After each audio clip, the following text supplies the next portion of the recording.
Once upon a time, in a world untouched by the jagged scars of betrayal, I stood adorned in a delicate gown, a vision bathed in soft, ethereal light. The room was filled with fragrant flowers, their gentle whispers carrying promises of eternal love. Friends and family gathered, their faces illuminated by the joy of the occasion, their smiles reflecting a future filled with hope. He stood at the altar, my husband, to be, looking like something conjured from a dream. His eyes, deep pools of sincerity, met mine, and in that instant, I felt a connection that transcended mere words. As we exchanged vows, our voices trembling with emotion, the universe seemed to hold its breath, blessing our union with a sacred silence. "Are you ready for this journey, my love?" he whispered later as we danced beneath a canopy of twinkling stars. The music swirled around us, a melodic embrace that felt like destiny. "With all my heart," I replied, laying my head on his shoulder, feeling the comforting beat of his heart, a rhythm I believed would guide me through the rest of my life. Our guests toasted to our happiness, their laughter mingling with the clinking of glasses and the soft rustle of silk. We were the epitome of young love, a perfect match, a fairy tale brought to life. Yet, even in that moment of unadulterated joy, there were subtle signs, hints that all was not as it seemed, a flash of envy in his eyes as my success was praised, a tightened grip on my hand when others admired me, a shadow that flickered across his face, gone before I could grasp its meaning. I ignored those fleeting warnings, dismissing them as figments of my imagination. I was intoxicated by love, blinded by the brilliance of my dreams. As the night wore on, and the guests departed, leaving behind the echoes of their well wishes, we retreated to our new home, our sanctuary. It was a place we had chosen together, a beautiful house that stood as a symbol of our shared future. We crossed the threshold hand in hand, our steps in perfect sync, yet, somewhere in the distance, thunder rumbled, a faint murmur foretelling a storm I could not yet perceive. That night, as we lay entwined, two souls melded into one, I believed with every fiber of my being that we were invincible. I could not see the path that lay ahead, the trials and tribulations that would test our bond, the darkness that would threaten to consume us. But for now, all was well. The world was ours, and love was a promise, unbreakable and eternal.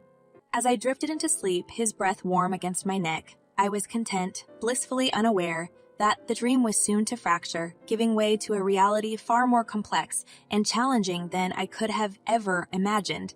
The dream wedding was just that, a dream, and the dawn was approaching, bringing with it the harsh light of truth. The days following our wedding were filled with a golden haze. Each moment a painting brought to life, each breath infused with the fragrance of romance. We danced through life as if floating on a cloud, each mundane task turned magical by the mere presence of the other. Our love was new and unspoiled, an unexplored territory filled with infinite possibilities. The mornings were sweet, with shared breakfasts, and the nights were tender, wrapped in the warmth of each other's embrace. I still worked from home, but my husband would come to my desk, his hands massaging my shoulders, his lips whispering sweet nothings in my ear. My earnings were something we celebrated together, a joint success in our shared life. Yet slowly, almost imperceptibly, shadows began to creep into our sunlit existence. We hosted dinner parties, filled with laughter and merriment, friends and family celebrating our happiness. But I noticed something in my husband's eyes, a glint that wasn't quite right, a stiffness in his smile when someone praised my work, a flicker of something unnameable. "Do you ever feel, my love, that we're not quite equals?" he asked one night, his voice casual, yet his eyes betraying a deeper concern. I laughed, brushing off his question. "Equals. We're partners, bound by love and trust. What's mine is yours." He nodded, seemingly satisfied, but the question lingered, echoing in the stillness of our room, a haunting melody that refused to be silenced. We went on vacations, exploring exotic lands hand in hand, our love a compass, guiding us through unknown terrains. But there too, I saw it, a tension in his jaw when the hotel staff mistook me for the one who paid, a flash of anger in his eyes when strangers assumed it was my success that afforded us these luxuries. The cracks were small, almost invisible, hidden beneath layers of affection and shared dreams. But they were there, growing, spreading, feeding on insecurities and unspoken fears. Our conversations changed, subtly at first. The easy banter gave way to guarded words, the spontaneous laughter replaced by forced smiles. "We're in this together," I reassured him over and over, believing that love could heal all wounds, that the storm brewing in the distance would pass us by. But deep down, a nagging doubt took root, a fear that something was shifting, a balance tilting, a love beginning to fray. The honeymoon phase was fading, giving way to a reality filled with complexities, a terrain filled with hidden traps and unseen dangers. And I, blissfully naive, continued to dance, unaware that the music was changing, the rhythm becoming discordant, the dream giving way to a new chapter, one filled with questions, uncertainties, and shadows that refused to be ignored. The fairy tale was over, and reality was knocking at the door, demanding to be acknowledged, refusing to be silenced. Our love, once pure and untainted, was entering uncharted waters, and I was adrift, caught in the currents of change, a ship without a compass, navigating through the unknown. The storm was approaching, and I was unprepared, still clinging to the memories of a time when love was simple, when trust was unbreakable, when we were invincible. But those days were gone, and a new chapter was beginning, one that would test us, challenge us, and reveal truths I was not yet ready to face. The honeymoon phase was over, and the real journey was about to begin.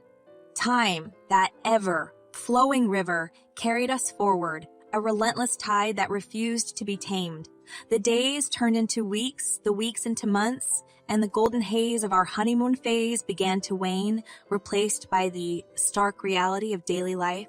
The house we had chosen with such love and care became a battleground, each room echoing with the unspoken words that hung in the air like thick fog. His eyes, once filled with warmth and adoration, now bore a chill that sent shivers down my spine. "What do you even do all day?" he would snap, his voice dripping with disdain as he watched me toiling away at my remote work. "I contribute just as much as you do," I would reply, my voice steady, though my heart pounded with a mixture of anger and hurt. "Oh, please," he would scoff, "playing on the computer all day isn't real work. Maybe you should find a proper job." The words would sting, a slap in the face, a betrayal of the love and trust we had once shared. Our arguments became frequent, each one a wound that refused to heal, a scar on our once perfect relationship. Friends and family began to notice, their smiles turning to worried frowns, their laughter replaced by concerned whispers. We would put on a show, pretending that all was well, that our love was as strong as ever, but the facade was crumbling, the cracks spreading, reaching into the very core of our marriage. "Are you happy, my love?" I would ask him, my voice trembling, my eyes searching for a glimpse of the man I had married. He would shrug, his eyes avoiding mine, his words a hollow echo of what once was. "I'm fine," he would mutter, his voice devoid of emotion. But I knew he wasn't fine, and neither was I. We were lost, trapped in a maze of misunderstandings and hurt, our love a distant memory, our connection frayed and fragile. I tried to reach him, to bridge the gap that had grown between us, but he seemed a stranger, a ghost of the man I had fallen in love with.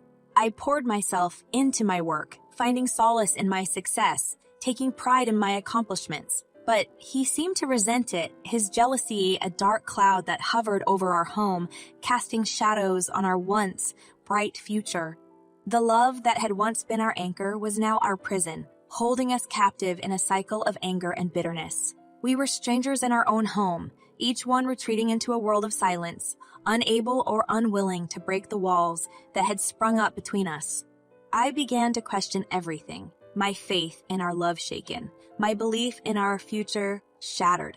The man I had married seemed a distant memory, replaced by a stranger who looked at me with cold eyes and spoke with cutting words. The fairy tale was over, and the reality was a cruel, unrelenting storm that threatened to tear us apart. The cracks in the facade were growing, reaching into the very foundation of our marriage, and I knew that something had to give, that something had to change. But I was trapped, caught in a web of fear and doubt, unable to find a way out, unable to see a path forward.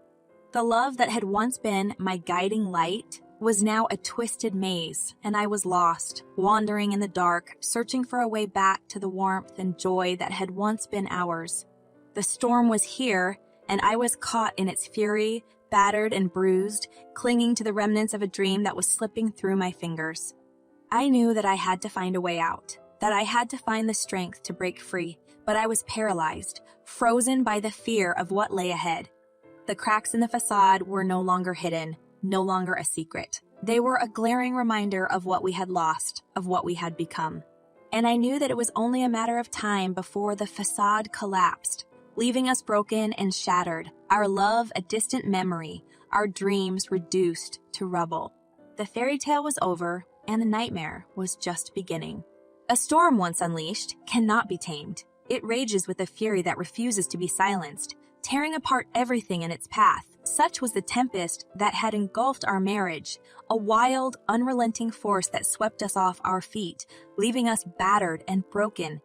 The day he called me a freeloader was the day the storm reached its crescendo. His words were a bolt of lightning searing through me, leaving me stunned and breathless. A freeloader? I had stammered, my voice cracking, my mind unable to comprehend the venom in his words. Yes, he had spat, his face twisted with anger, his eyes ablaze with contempt. You sit at home all day playing on your computer, pretending to work. You're nothing but a leash, sucking me dry. The room had spun, the walls closing in on me, his words a cacophony of noise that pounded in my ears. I had stumbled back, tears streaming down my face, my heart aching with the pain I had never known. He had left then, slamming the door behind him, his words echoing in the empty house, a haunting reminder of the love we had lost. I had collapsed, my body racked with sobs, my soul shattered by the betrayal of the man I had once called my love, my partner, my everything.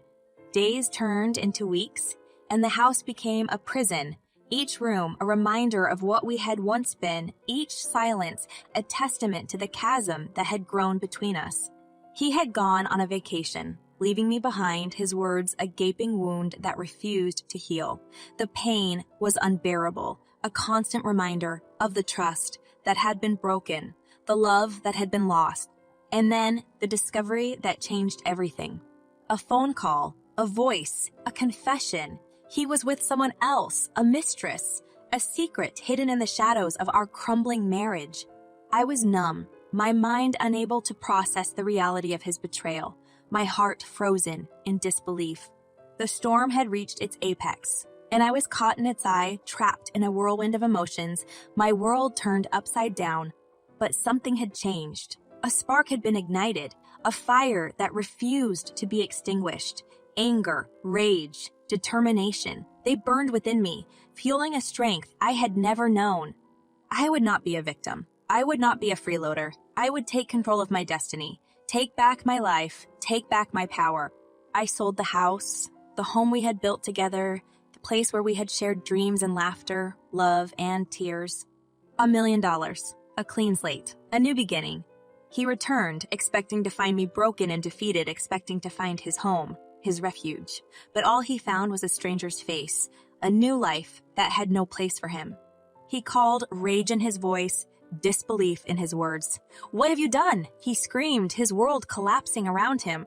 "I've taken back my life," I replied, my voice calm, my resolve unshakable. "I know what you did. I know what you did. I know who you are, and I will not be your victim any longer." The storm had passed, leaving destruction in its wake, but also clearing a path to a new future, a future where I was in control, where I was strong, where I was free. The nightmare was over, and a new chapter was beginning, a chapter where I was the author, the creator, the master of my destiny. The fairy tale was a distant memory, a lesson learned, a dream that had given way to a new reality. I was no longer lost, no longer adrift. I was Donna, purposeful, kind, and intelligent, and I was ready to face the world, armed with the wisdom of the storm, guided by the strength of my conviction, unbreakable, unshakable, unshakable, unstoppable. The storm had been unleashed, and I had emerged from its fury, stronger, wiser, and ready to conquer the world. The dawn after the storm is a sight to behold. The world, once dark and tumultuous, is bathed in a soft golden glow, the air fresh and clean, filled with the promise of a new beginning. Such was the dawn of my new life, a life untainted by betrayal, unburdened by resentment, a life of my own making. The house once filled with love and laughter, now belonged to someone else. A chapter closed, a door firmly shut. In its place, a world of opportunities lay before me, a horizon unexplored, a journey yet to be embarked upon. I found myself standing at a crossroads, the path behind me strewn with the debris of a broken dream, the path ahead leading to destinations unknown, adventures unimagined. I was Donna, but I was also something more, something transformed, something reborn. The ashes of my past had given way to a phoenix, a creature of strength and beauty, a symbol of resilience and renewal. I embraced my new identity, reveling in my newfound freedom, intoxicated by the power of self-reliance, of self-discovery, of self-love. I threw myself into my work, my passion ignited, my creativity unbounded. I was no longer a prisoner of another's judgment, no longer shackled by another's expectations. I was my own master, my own muse, my own hero. Success followed, a testament to my determination, a reward for my perseverance. My remote work flourished, my earnings soared, my reputation solidified. I was no freeloader. I was a force to be reckoned with, a woman of substance, a woman of power. But with success came reflection, a time to look back, to understand, to heal. The wounds were still there, scars on my soul, reminders of the pain, the betrayal, the loss. I sought therapy, a safe space to unravel the threads of my past, to make sense of the chaos, to find peace in the turmoil. I cried, I raged, I mourned. I faced the demons that had haunted me, the shadows that had plagued me, the fears that had paralyzed me. And in the midst of the darkness, I found light, a spark of understanding, a glimmer of forgiveness, a beacon of hope. I forgave him, not for his sake, but for mine. I released the anger, the bitterness, the resentment, letting them go like leaves on the wind, carried away by the currents of time, leaving me unburdened, unencumbered, free. I also forgave myself for the mistakes, for the blindness, for the naivety. I embraced my imperfections, my flaws, my humanity. I found friends, true friends, companions on the journey, supporters in the struggle, confidants in the joy and sorrow. I found love, not the love of romance, but the love of self, the love of life, the love of the adventure that lay ahead. I found peace, a tranquility that settled over me like a gentle breeze, a calm that pervaded my being, a serenity that whispered of contentment, of fulfillment, of joy. I stood at the dawn of a new day, a new chapter, a new life. The storm had passed, the phoenix had risen, and I was ready to soar, to explore, to create, to live. I was Donna, purposeful, kind, intelligent, and I was ready to embrace the world, to embrace myself, to embrace the endless possibilities that awaited. I was free.